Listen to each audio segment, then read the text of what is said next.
Police পদোন্নতি MCQ পরীক্ষা 2020 ASI থেকে এসআই। প্রশ্ন 1, হাজতখানায় প্রত্যেক বন্দীর জন্য কতটুকু জায়গা থাকা প্রয়োজন? উত্তর খ 36 বর্গফুট। ব্যাখ্যা পুলিশ রেগুলেশনস বেঙ্গল পিআরবি প্রবিধান 327 অনুযায়ী হাজতখানায় প্রত্যেক বন্দীর জন্য ন্যূনতম 36 বর্গফুট জায়গা সংরক্ষণ করতে হয়। পুরুষ ও নারী বান্দীদের জন্য পৃথক হাজতখানার ব্যবস্থা রাখতে হয়। প্রশ্ন 2, একটি জিডি বহিতে কতটি পৃষ্ঠা থাকে? উত্তর খ 200 পৃষ্ঠা।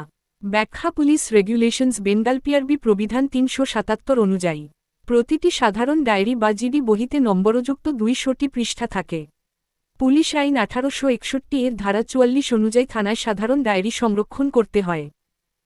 প্রশ্ন 3, নারী ধর্ষণের সংজ্ঞা কোন আইনে দেওয়া হয়েছে? উত্তর ক দণ্ডবিধি 1860 এর ধারা 375। ব্যাখ্যা দণ্ডবিধি 1860 এর ধারা 375 অনুযায়ী কোন কোন পরিস্থিতিতে একজন পুরুষ নারীকে ধর্ষণ করেছে বলে গণ্য হবে তা এই ধারায় সংজ্ঞায়িত করা হয়েছে। ধর্ষণের শাস্তির বিধান দণ্ডবিধির ধারা 376 এ উল্লেখ রয়েছে। প্রশ্ন 4, আসামি অস্ত্রসহ হাতেনাতে ধৃত হলে অস্ত্র আইন অনুযায়ী কত দিনের মধ্যে তদন্ত শেষ করতে হবে? উত্তর ঘ 15 কার্যদিবস। ব্যাখ্যা অস্ত্র আইন 1878 এর ধারা 30B এর উপধারা 1 অনুযায়ী আসামি অপরাধ সংঘটনের সময় অস্ত্রসহ পুলিশের হাতে ধৃত হলে 15 কার্যদিবসের মধ্যে তদন্ত সম্পন্ন করতে হয়। নির্ধারিত সময়ে তদন্ত শেষ না হলে কারণ লিপিবদ্ধ করে আরও সর্বোচ্চ 7 কার্যদিবস সময় নেওয়া যায়। প্রশ্ন 5, পুলিশ বিনা পরোয়ানায় কাকে গ্রেপ্তার করতে পারে? উত্তর খ ও গ উভয় অপশন আইনগতভাবে সঠিক। ব্যাখ্যা অস্ত্র আইন 1878 এর ধারা 12 অনুযায়ী কোনো ব্যক্তি সন্দেহজনক পরিস্থিতিতে অস্ত্র গোলাবারুদ বা সামরিক সরঞ্জাম বহন করলে তাকে বিনা পরোয়ানায় গ্রেপ্তার করা যায়। বহনকারী লাইসেন্সধারী বা লাইসেন্সবিহীন যাই হোক সন্দেহজনক পরিস্থিতিতে একই বিধান প্রযোজ্য। প্রশ্ন 6, পারিবারিক সহিংসতা অপরাধের বিচার কোন আদালতে হবে? উত্তর খ জুডিশিয়াল ম্যাজিস্ট্রেট বা মেট্রোপলিটন ম্যাজিস্ট্রেট আদালতে। ব্যাখ্যা পারিবারিক সহিংসতা প্রতিরোধ ও সুরক্ষা আইন 2010 এর ধারা 21 অনুযায়ী এই আইনের অধীন অপরাধ জুডিশিয়াল ম্যাজিস্ট্রেট বা মেট্রোপলিটন ম্যাজিস্ট্রেট বিচার করবেন। বিচার ও কার্যধারায় ফৌজদারি কার্যবিধির সংক্ষিপ্ত বিচার পদ্ধতি অনুসরণ করা হয়। প্রশ্ন 7, জনসমাবেশ ও শোভাযাত্রার লাইসেন্সকে প্রদান করতে পারেন? উত্তর ক পুলিশ সুপার। ব্যাখ্যা পুলিশ আইন 1861 এর ধারা 30 এর উপধারা 3 অনুযায়ী জেলা পুলিশ সুপার জনসমাবেশ বা শোভাযাত্রার জন্য প্রয়োজনীয় শর্তসাপেক্ষে লাইসেন্স প্রদান করতে পারেন। এই লাইসেন্স প্রদানের জন্য কোনো ফি গ্রহণ করা যাবে না। প্রশ্ন 8, অতিরিক্ত মূল্যে টিকিট বিক্রয়কারীকে কোন পদমর্যাদার পুলিশ কর্মকর্তা বিনা পরোয়ানায় গ্রেপ্তার করতে পারেন? উত্তর খ সাব ইন্সপেক্টর বা সার্জেন্ট। ব্যাখ্যা পুলিশ আইন 1861 এর ধারা 34 ক এর উপধারা 3 অনুযায়ী সাব ইন্সপেক্টর বা সার্জেন্ট পদমর্যাদার নিচে নন পুলিশ কর্মকর্তা টিকিট কালোবাজারিকে বিনা পরোয়ানায় গ্রেপ্তার করতে পারেন। নির্ধারিত মূল্যের চেয়ে বেশি দামে টিকিট বিক্রি করা দণ্ডনীয় অপরাধ। প্রশ্ন 9, নিচের কোনটি সরকারি কর্মচারীর লঘুদণ্ড? উত্তর ক নির্দিষ্ট মেয়াদের জন্য বেতন বৃদ্ধি স্থগিতকরণ। ব্যাখ্যা সরকারি চাকরি আইন 2018 এর ধারা 32 অনুযায়ী নির্দিষ্ট মেয়াদের জন্য পদোন্নতি বা বেতন বৃদ্ধি স্থগিতকরণ লঘুদণ্ড হিসেবে গণ্য। তিরস্কার বেতন স্কেলের নিম্নধাপে অবনমিতকরণ এবং ক্ষতিপূরণ আদায়ও লঘুদণ্ডের অন্তর্ভুক্ত। প্রশ্ন 10, সড়ক পরিবহন আইন অনুযায়ী সরকার কি নির্ধারণ করতে পারে? উত্তর খ পরিবহন চালকের কর্মঘণ্টা নির্ধারণ করতে পারে। ব্যাখ্যা সড়ক পরিবহন আইন 2018 এর ধারা 39 এর উপধারা 1 অনুযায়ী সরকার শ্রম আইনের সঙ্গে সামঞ্জস্য রেখে চালক কন্ডাক্টর ও সহকারীর কর্মঘণ্টা নির্ধারণ করতে পারে। নিয়োগকারী ও পরিবহন শ্রমিক উভয়কেই নির্ধারিত কর্মঘণ্টা মেনে চলতে হয়। প্রশ্ন 11, দণ্ডবিধিতে বর্ণিত অপরাধের তদন্ত ইনকোয়ারি এবং বিচার কোন আইন অনুযায়ী পরিচালিত হয়? উত্তর খ ফৌজদারি কার্যবিধি 1898। ব্যাখ্যা ফৌজদারি কার্যবিধি 1898 এর ধারা 5 এর উপধারা 1 অনুযায়ী দণ্ডবিধির অধীন অপরাধের তদন্ত অনুসন্ধান ও বিচার ফৌজদারি কার্যবিধি অনুযায়ী পরিচালিত হয়। বিশেষ আইনে ভিন্ন পদ্ধতি থাকলে সেই বিশেষ আইনের বিধান প্রযোজ্য হবে। প্রশ্ন 12, গ্রেপ্তারকৃত ব্যক্তিকে 24 ঘণ্টার বেশি আটক রাখা যাবে না বাংলাদেশ সংবিধানের কোন অনুচ্ছেদে উল্লেখ আছে? উত্তর গ অনুচ্ছেদ 33। ব্যাখ্যা গণপ্রজাতন্ত্রী বাংলাদেশের সংবিধানের অনুচ্ছেদ 33 এর দফা 2 অনুযায়ী গ্রেপ্তারকৃত ব্যক্তিকে গ্রেপ্তারের 24 ঘণ্টার মধ্যে নিকটতম ম্যাজিস্ট্রেটের সামনে হাজির করতে হবে। যাতায়াতের প্রয়োজনীয় সময় বাদ দিয়ে ম্যাজিস্ট্রেটের অনুমতি ছাড়া 24 ঘণ্টার বেশি আটক রাখা যাবে না। প্রশ্ন 13, জেলার পুলিশ সুপার তার অধিক্ষেত্রের সকল থানার অফিসার ইনচার্জের ক্ষমতা ভোগ করেন বিধানটি ফৌজদারি কার্যবিধির কত ধারায় বর্ণিত? উত্তর ক ধারা 551। ব্যাখ্যা ফৌজদারি কার্যবিধি 1898 এর ধারা 551 অনুযায়ী থানার অফিসার ইনচার্জের চেয়ে উচ্চপদস্থ পুলিশ কর্মকর্তা নিজ অধিক্ষেত্রে অফিসার ইনচার্জের ক্ষমতা প্রয়োগ করতে পারেন। পুলিশ সুপার জেলার থানাগুলোর অফিসার ইনচার্জের সংশ্লিষ্ট ক্ষমতা প্রয়োগ করতে পারেন। প্রশ্ন 14 অবৈধ সমাবেশ ছত্রভঙ্গকালে পুলিশ দলের সঙ্গে থাকা নির্বাহী ম্যাজিস্ট্রেটের কাজ কী হবে? উত্তর খ কখন গুলিবর্ষণ করতে হবে সে সিদ্ধান্ত দেওয়া। ব্যাখ্যা পুলিশ রেগুলেশনস বেঙ্গল পিআরবি প্রবিধান 151 অনুযায়ী উপস্থিত ম্যাজিস্ট্রেট কখন বলপ্রয়োগ বা গুলিবর্ষণ প্রয়োজন সে সিদ্ধান্ত দেবেন। পুলিশ বাহিনীর অবস্থান ও গুলিবর্ষণের কৌশল নির্ধারণের দায়িত্ব পুলিশ দলের অধিনায়কের। প্রশ্ন 15 পুলিশ হেফাজতে আসামির মৃত্যু হলে কে সুরতহাল রিপোর্ট তৈরি করবেন? উত্তর ক নির্বাহী ম্যাজিস্ট্রেট। ব্যাখ্যা ফৌজদারি কার্যবিধি 1898 এর ধারা 176 অনুযায়ী কোনো ব্যক্তি পুলিশ হেফাজতে মারা গেলে ক্ষমতাপ্রাপ্ত নিকটতম ম্যাজিস্ট্রেট মৃত্যুর কারণ সম্পর্কে অনুসন্ধান করবেন। এই ম্যাজিস্ট্রেটের অনুসন্ধান পুলিশের ধারা 174 এর তদন্তের অতিরিক্ত হিসেবে পরিচালিত হয়।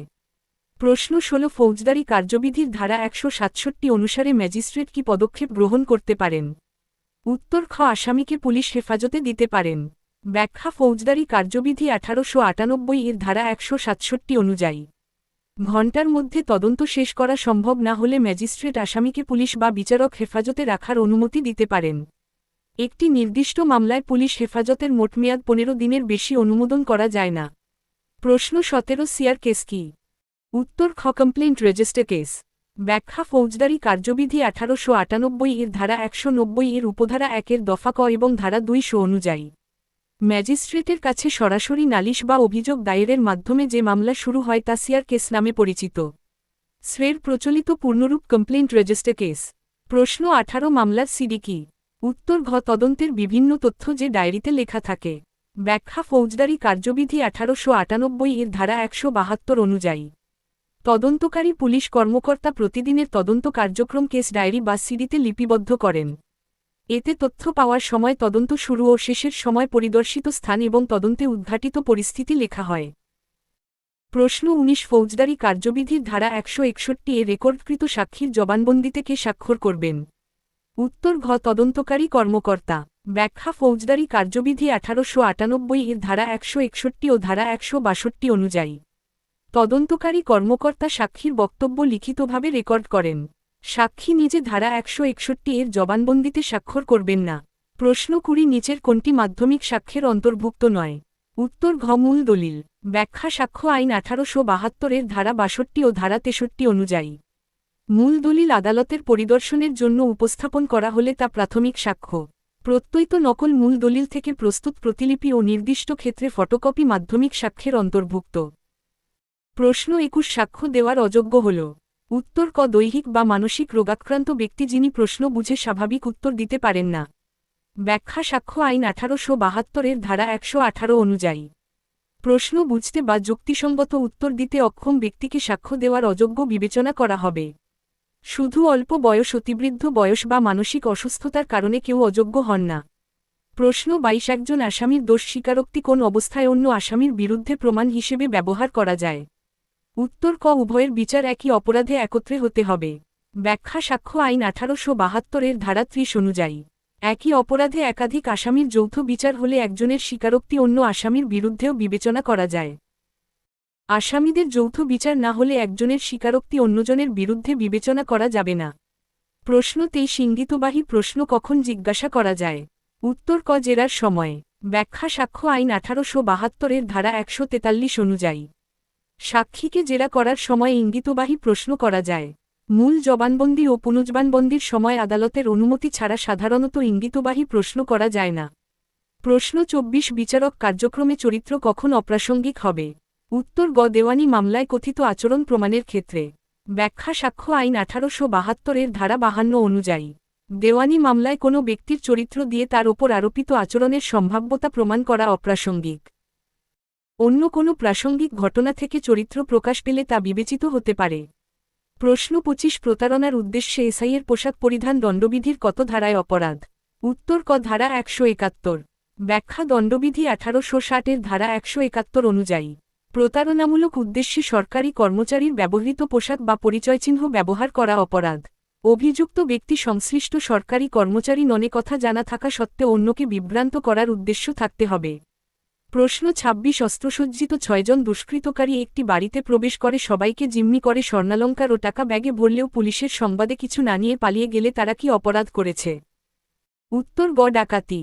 ব্যাখ্যা দণ্ডবিধি ১৮৬০ ধারা ৩৯১ অনুযায়ী ৫ বা ততোধিক ব্যক্তি যৌথভাবে দস্যুতা সংগঠন বা সংগঠনের চেষ্টা করলে তা ডাকাতি হিসেবে গণ্য হয়। কিছু নিয়ে পালাতে না পারলেও ৫ বা ততোধিক ব্যক্তির যৌথ দস্যুতার চেষ্টা ডাকাতির অন্তর্ভুক্ত। প্রশ্ন ২৭ চুরির অপরাধ সংঘটিত হলে চুরির বস্তুটি কোন প্রকৃতির হতে হবে? উত্তর ক অস্থাবর হতে হবে। ব্যাখ্যা দণ্ডবিধি ১৮৬০ ধারা ৩৭৮ অনুযায়ী কারো সম্মতি ছাড়া অসৎ উদ্দেশ্যে তার দখল থেকে অস্থাবর সম্পত্তি সরানো চুরি। ভূমির সঙ্গে সংযুক্ত বস্তু বিচ্ছিন্ন হওয়ার পর অস্থাবর সম্পত্তিতে পরিণত হলে তা চুরির বিষয়বস্তু হতে পারে। প্রশ্ন ২৮ দণ্ডবিধি ১৮৬০ অনুযায়ী গুরুতর আঘাতের শ্রেণী কোনটি? উত্তর ক গ ও ঘোচক নষ্ট করে ফেলা এবং দাঁত ভেঙে ফেলা। ব্যাখ্যা দণ্ডবিধি ১৮৬০ ধারা ৩২০ অনুযায়ী কোনো চোখের দৃষ্টিশক্তি স্থায়ীভাবে নষ্ট করা এবং হাড় বা দাঁত ভাঙা বা স্থানচ্যুত করা গুরুতর আঘাত। তীব্র দৈহিক যন্ত্রণা কমপক্ষে ২০ দিন স্থায়ী হলে তা গুরুতর আঘাত হিসেবে গণ্য হতে পারে। প্রশ্ন ২৯ আত্মরক্ষার অধিকার প্রয়োগের মাধ্যমে অপরাধীর মৃত্যু ঘটানো যায় কোন ক্ষেত্রে? উত্তর খ রাতের বেলা ঘর ভেঙে অনুপ্রবেশের ক্ষেত্রে। ব্যাখ্যা দণ্ডবিধি ১৮৬০ ধারা ১০৩ অনুযায়ী রাতে ঘর ভেঙে অনুপ্রবেশের বিরুদ্ধে সম্পত্তির ব্যক্তিগত প্রতিরক্ষার অধিকার প্রয়োগে অপরাধীর মৃত্যু ঘটানো যেতে পারে। এই অধিকার দণ্ডবিধির ধারা ৯৯ এ বর্ণিত সীমাবদ্ধতা সাপেক্ষে প্রয়োগ করতে হয়। প্রশ্ন ৩০ ক কুৎসামূলক লেখা প্রকাশের ভয় দেখিয়ে খোকে ১০,০০০ টাকা দিতে বাধ্য করলে কখন অপরাধ করেছে? উত্তর ক বলপূর্বক গ্রহণ বা এক্সটর্শন। ব্যাখ্যা দণ্ডবিধি ১৮৬০ ধারা ৩৮৩ অনুযায়ী কারো ক্ষতির ভয় দেখিয়ে অসৎভাবে সম্পত্তি প্রদানে বাধ্য করলে বলপূর্বক গ্রহণের অপরাধ সংঘটিত হয়।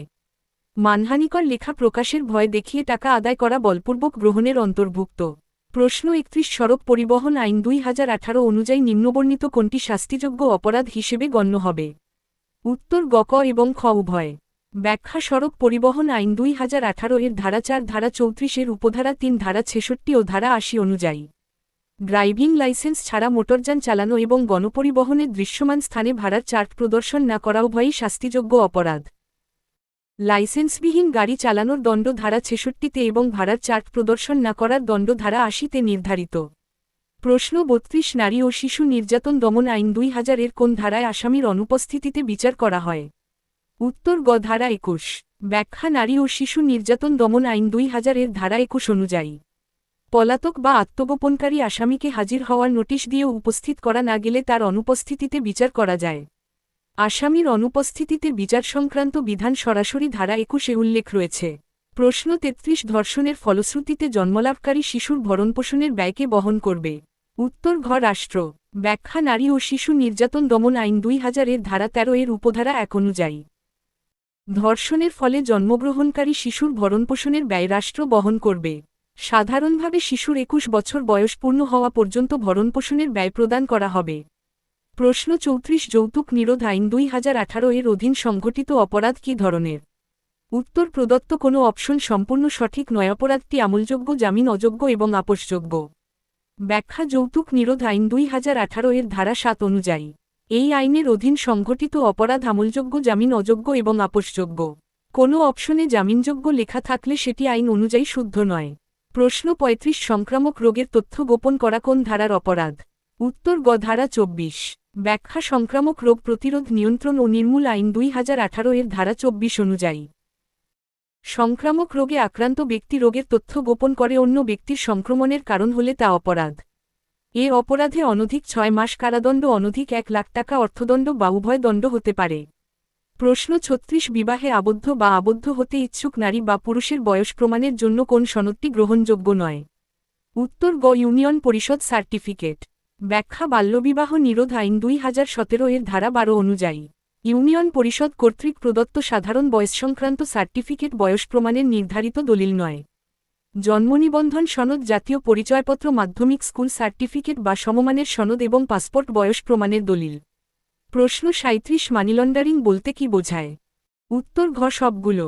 ব্যাখ্যা মানি লন্ডারিং প্রতিরোধ আইন ২০১২ এর ধারা ২ এর দফা ফ অনুযায়ী অবৈধ সম্পত্তি হস্তান্তরে সহায়তা, অপরাধলব্ধ সম্পত্তি গ্রহণ বা ভোগ এবং নিয়মবহির্ভূতভাবে অর্থ বিদেশে পাচার সবগুলোই মানি লন্ডারিংয়ের অন্তর্ভুক্ত। মানি লন্ডারিং সংগঠনে অংশগ্রহণ, সহায়তা, প্ররোচনা, ষড়যন্ত্র বা পরামর্শ প্রদানও সংজ্ঞার অন্তর্ভুক্ত। প্রশ্ন ৩৮ ঢাকা মহানগরী পুলিশ অধ্যাদেশ অনুযায়ী পুলিশ কমিশনার সর্বোচ্চ কত দিনের জন্য যানবাহন রিকুইজিশন করতে পারেন? উত্তর গ ৭ দিন। ব্যাখ্যা ঢাকা মহানগরী পুলিশ অধ্যাদেশ ১৯৭৬ এর ধারা ১০৩ ক এর উপধারা ১ অনুযায়ী পুলিশ কমিশনার জনস্বার্থে লিখিত আদেশের মাধ্যমে সর্বোচ্চ ৭ দিনের জন্য যানবাহন রিকুইজিশন করতে পারেন। রিকুইজিশন করা যানবাহনের মালিককে নির্ধারিত ক্ষতিপূরণ প্রদান করতে হয়। প্রশ্ন ৩৯ তল্লাশি পরিচালনাকারী কর্মকর্তার সন্দেহ হলে সন্দেহভাজনের কী ধরনের মেডিকেল পরীক্ষার ব্যবস্থা গ্রহণ করতে পারেন? উত্তর ক সবগুলো। ব্যাখ্যা মাদকদ্রব্য নিয়ন্ত্রণ আইন ২০১৮ এর ধারা ২৪ অনুযায়ী সন্দেহভাজনের দেহে মাদকদ্রব্য লুকানো আছে বলে সন্দেহ হলে এক্স-রে, আল্ট্রাসোনোগ্রাম সহ প্রয়োজনীয় বিশেষ পরীক্ষা করানো যায়।